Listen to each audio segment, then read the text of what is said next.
Hey guys, I'm back with a little bit of information on the Hogue EX-01 4-inch version with the aluminum handles.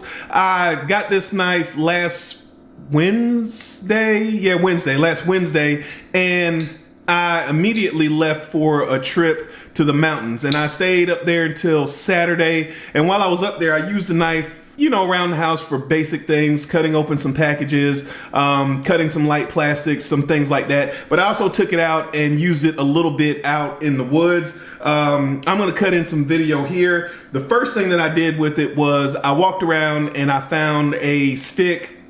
Not really sure what type of stick it was, but it was pretty much a lot of pine out there. But it was clear the stick had been out there for a while, obviously. And I began to cut into the stick just to kind of see what the ergonomics of the knife would do. Because as you're digging into that wood, it's gonna, you're really gonna have to bear down on that knife, and it's really gonna make that knife walk around in your hand, and you'll kind of get a feeling for the ergonomics of it. The next thing I did was I took the knife and I tried to hit it through all of the knots in the wood, and that was simply to test to see, again, the shock of hitting those knots in the wood and how that would feel in my hand, as well as trying to test the edge. And I did not get a chance to show that edge in the video, because I was the only person out there, well, besides my dog. You can see my dog in the video. So I did not have it in frame, but I will show you guys the edge here. And this has not been stropped. It has not been touched up. Haven't done anything to this edge. And I believe you can see there, this mirror finish came from the factory that way. You can refer back to my first video if you want to check that out straight out of the box. And you can see here, I'll give you a dead on shot. There are no rolls, no chips, no nicks. The knife isn't dull to any extent. It held up very well. And I guess I should mention here, and this was something that came up on my Instagram page over the weekend. This is, let's see if we can get it to focus here, quote unquote, just 154 cm. The comment that I got was, you know, oh man, this is 154 cm. They switched from CPM 154. That's a big difference in my opinion, was the comment that I got on my Instagram. I have had several knives in CPM 154. I've also had plenty of knives in 154 cm, Emerson being the vast majority of them, because that is another brand that I'm interested in. Those knives, whether they be CPM 154, 154 cm, they've all done well for me. I will say that this, just with the testing that I did, with their cryo, with the way they finish these edges, making sure they don't burn the edges, and I'm not making a direct comparison to the Emersons here, because the Emersons are run a little bit softer for more toughness, but this held up extremely well. I didn't go out with any preconceived notions or anything like that, so I never set myself up to expect good or bad. I just wanted to go out and see what the knife would do. And as you can see, the blade's edge held up well.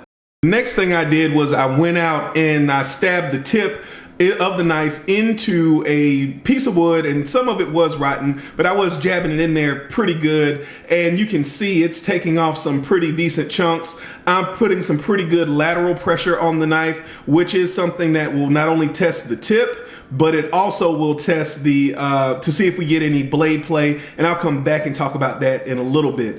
I tried to not lock the knife, but that didn't work. So then I started banging the knife into the log. This was just to, again, check to see if I would get any lock failure or anything of that nature. You can see that the knife performed just well. I also used some lateral force here. I rocked the knife from side to side once I got it in there to kind of wedge some of those pieces of wood apart. And by this time I was getting down into some of the non-dry rotted or moisture, wet part of the log. And you can see it did well enough. I didn't really have any concerns, no issues. It still operated just fine. And the final thing I did was, after I finished using the knife, was I found a small stream And I dipped the knife down into that stream and just sloshed it around and then wiped the blade off on my pants. This was just to clean it off, which, you know, I really didn't care if it was clean, but I also wanted to see if the blade would rust over time. And that was Saturday around midday. I'm recording it. No. That was Friday around midday. And I'm now recording this on Sunday. So let's take a look at the blade here. And I did get all the way up towards the pivot of the knife. And I believe you can see here, there were a few water spots on the knife, but I have used the knife to break down a few boxes since I've gotten home, you know, unpacking from Thanksgiving and all that stuff. But there is no rust on the blade. Now, what I will say is I was not able to, and you can't see it here really, but I was not able to get all of the oil off the blade. So there was a little bit of oil still on this blade. And also you have to take into account that this is a fairly polished surface. So that's going to reduce the surface area, which is going to allow fewer places for moisture to gather and allow for rust to start to form. But you can also see here, like I said, I went up into the pivot. There is no rust up here. And then from there, we can just roll into talking about the knife overall after I've used it. So one thing I did not get a chance to mention because I didn't check for it on the first video was when I got this knife, it had a very small amount of side-to-side blade play. So I don't know if you'll be able to hear it. Matter of fact, I'm going to put this up to the microphone.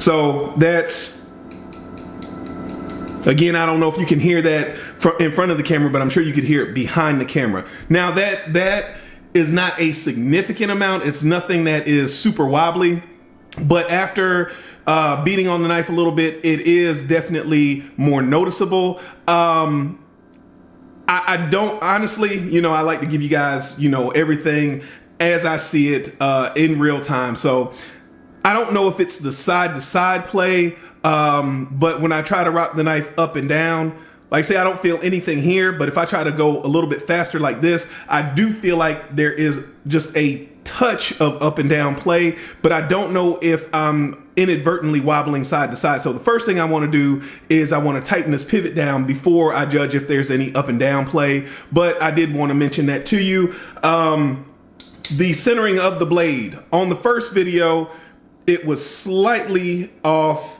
And if you go back and look, you can see that it's a little bit more off. But the good part about this is because I feel strongly that that pivot has loosened up, was already a little bit loose and has loosened up a little bit more because it's off to this side. Once I tighten that pivot, it should pull the blade over and center that blade up. So if that's something that was concerning to anyone, it would be a problem that would fix itself. Even if there is a little bit of up and down play, it's barely perceptible, and it's something that you have to grab the knife way out here at the tip, and you really have to kind of try to muscle it and feel for it. So it's not something that I have any concern about if it even exists. Like I said, I really want to hold off for a final judgment on that until I tighten this pivot, and I should have brought my torque spit onto camera so I could tighten that up and give you guys my feedback on that. And actually, I think I'll pause this here and then I'll come back and close with that. Okay, I'm back and I have some news that I think will appeal to a lot of you guys. The pivot is a T10 and these are Weeha bits. So you can see here, it fits in and it fits in snugly. And the good part that a lot of you guys will appreciate is you hear a lot of talk about the body screws being too small at T6 and they strip out pretty easily. Again, this is a Weeha T8 bit, and this T8 bit fits everything from, let's see if we can get this to focus here. It fits everything from this lock screw. It's not focusing. There we go. Fits everything from this lock screw here to the body screws here. And even the, let's get focusing, the clip screws on the back. So everything is T8 on this knife. So that is a nice improvement over some of the things that we have seen from time to time. But let's get back to tightening the pivot. And like I said, I'm just going to give it just a little turn. if I can. There might be some Loctite in here. I might have to do this after this video. So it doesn't feel like it wants to turn, so there must be some Loctite in here. I'm gonna have to put some heat on this, and I'll try to tighten it then. But let's go ahead and close this video out.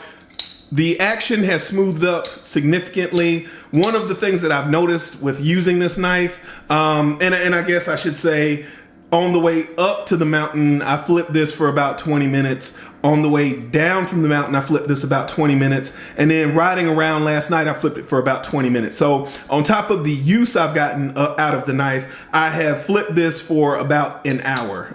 Just like this, so not anything crazy. And that was just to see how the action would break in, and it has broken in nicely. Now keep in mind, part of that may be due to some of the side-to-side play that I'm gonna take out once I get a chance. But one of the things I noticed was if I try to use the pad of my finger on this button lock, I can't always actuate it enough to get it to disengage. So now it's working because I'm on camera, but when I was doing it before, sometimes it wouldn't disengage. So I switched over to using the tip of my thumb right on the center of that button, which is the highest point, and it always disengages that lock fully. The other thing is, it did develop a little bit of button lock stick, but nothing that I was concerned about. I didn't use the permanent locking mechanism here, but in the little bit I've done it on the tabletop, it's worked fine. As far as ergonomics, like I said, I didn't really have any issues when I was kind of cutting into things or anything like that. The only hot spot that I got was when you really slammed it into those knots on the wood, and that blade kind of kicked up like this, and it kicked down into these fingers. This jimping here and these edges, there was a hot spot right here. But again, that was if you're really, kind of smacking down on something and you're really kind of bearing down. So some of you guys may use a knife like this with gloves on, but for me, that was the only hot spot. I did have some fears that this would be a hot spot because it is so thin, but honestly, I did not feel that. I don't really ever put my thumb up here a lot, but this jimping is so subdued that I never felt it. If I did put my thumb up there and feeling it here, I don't think it would be any type of an issue. This is a handful of knife, which is something that I like. It is a broad blade. I never felt like I didn't have enough knife with anything that I was doing. Overall, so far, so good. I will follow up with you guys. Like I said, Hogue is supposed to be sending over a 3.5-inch version for me to give away to you guys. So I will follow up with you all at that point in time as well, and compare this with that, and compare this knife here, the 4-inch version, with the 3.5-inch version, as well as that should be in G10. This is in aluminum, so we should be able to see some of those differences as well. Let's see if there's anything else. I think that covers it all, but as always, if you have any questions, comments, concerns, please list them down below. I appreciate you all watching, and remember, a lazy man carries a dull knife.